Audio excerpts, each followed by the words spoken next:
We always classified ourselves as an energy technology company. And one of the fundamental beliefs we've always had is that the value of any organization is the sum total of all the problems it solves.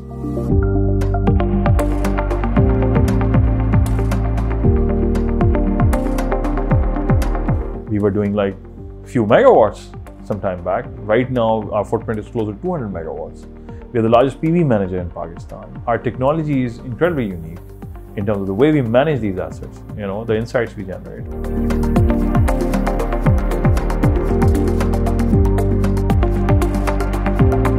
Previously, we were saving like 4-5% on the energy costs.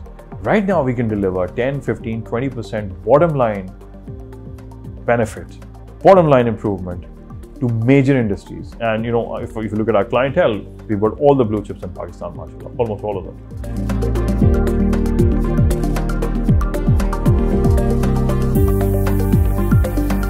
I think that's been the most rewarding part of this whole journey, how the whole organization has evolved, how our understanding of the problem set has evolved, how this disparate group of very talented people has come together, and some magic has happened. We've tried to focus ourselves on the commercial and industrial segment, right?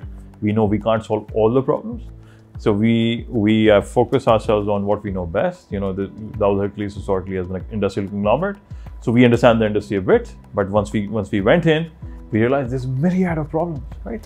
Our power system, as I said to you, is a hodgepodge of different systems, right? Industrial demand in the country is roughly 10-12 gigawatts. Half of that is off-grid. So I'll give you an example. There's a large industrial area called Nooriabad, right? And there's another one in Kotri. So these are two of the largest industrial areas in Sindh. There's roughly around 190 megawatts of sanctioned load, which means the distribution company, which is HESCO, has given out 190 megawatt of connections, where people can consume HESCO power. They're not doing that.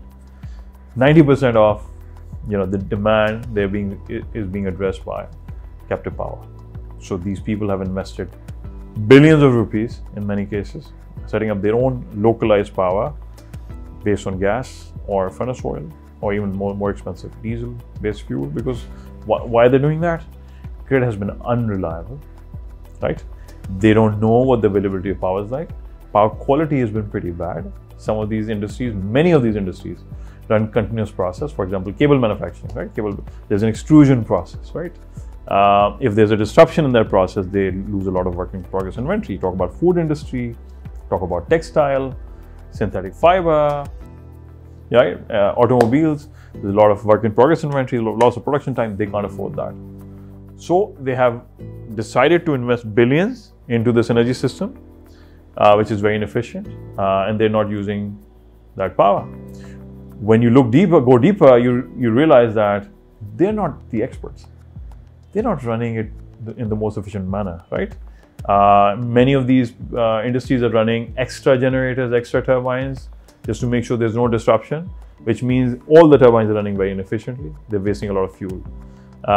Secondly, you realize they still have disruptions. Despite building the safety margin in the system, they have tons of disruption. And that causes a lot of economic loss. If you extrapolate that across the whole industry, this is a huge problem. This is a huge economic loss. To solve this problem last year, we brought in the concept of reflex. There's a new product we launched last year, which we've been working on for 2-3 years. It's fundamentally a lithium-ion battery, which is operated by our in-house developed energy management system and microcontrollers that we've developed again in-house. It's a patented piece of software. It allows the industries to run their generators more efficiently, improve on the fuel efficiency. It minimizes or eliminates breakdowns.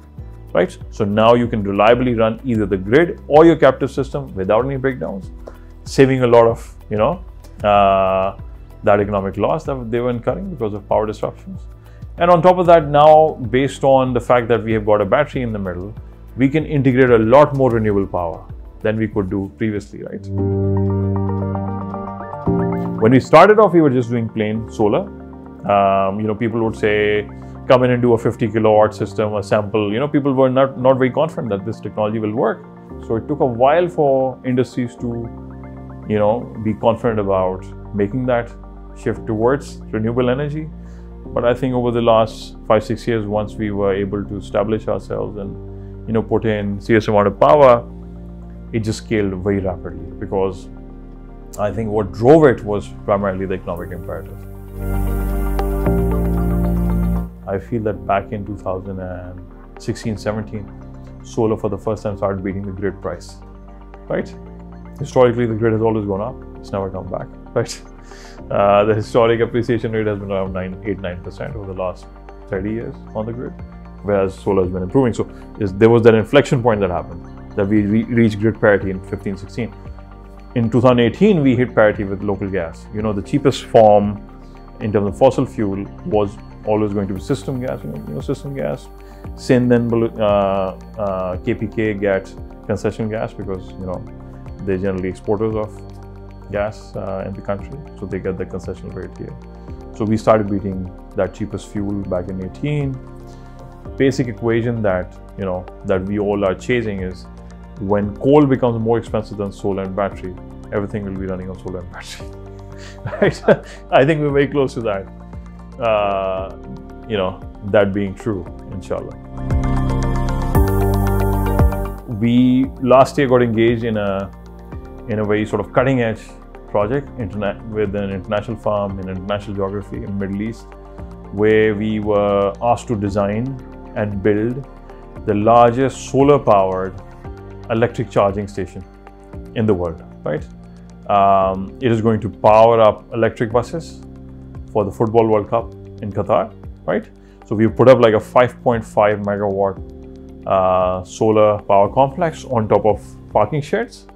Underneath, you got fast DC chargers. The buses are going to be parked, and those fast DC chargers are going to charge up those buses using solar power.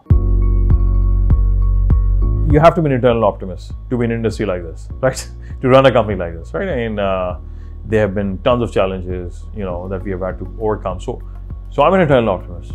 Future is going to be amazing, Mansoor. I think there's incredible opportunity, incredible problem sets that we'll need to go and solve, and I think we are closer to solutions. Energy is going to be fundamental, and this transition is very, very exciting. मेरी अपनी ज़ाती राय ये है, for our nation and other nations like us in our where we are in our life cycle, it's an unprecedented opportunity.